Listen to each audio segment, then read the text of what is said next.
চাউল বাটা হচ্ছে নতুন ধানের আতপ চাউল বেটে কিন্তু সরিষা ভর্তা দিয়ে পিঠা খাবো। সরিষা ভর্তা দিয়ে কি পিঠা খাওয়া যায় অবশ্যই কমেন্ট করো।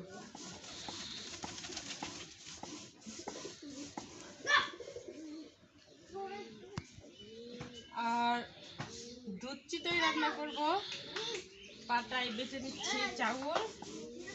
আর এটা দিয়ে কিন্তু দুধ চিতই রান্না করলে সেই ভালো লাগবে।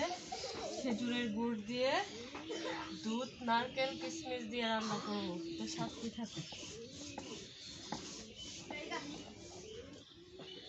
তো হয়ে গেল চাউল বাটা, তো একটু একটু করে বেটে বেটে একটা পাতিলায় রাখছি। এখন আরো কিছু আছে, এগুলো বেটে নেব।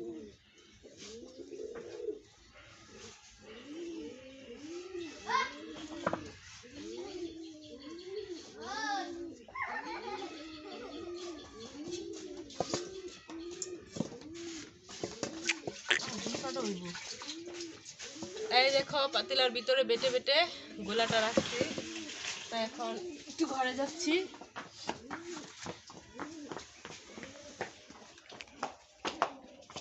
মুড়া না, মুড়িটা দাও, চা দাও না।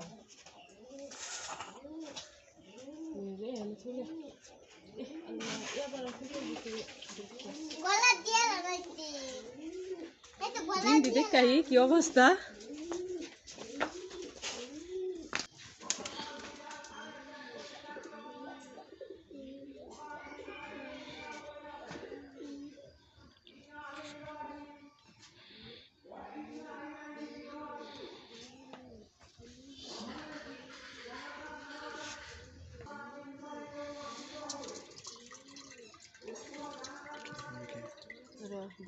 বলে আবার তো আসি।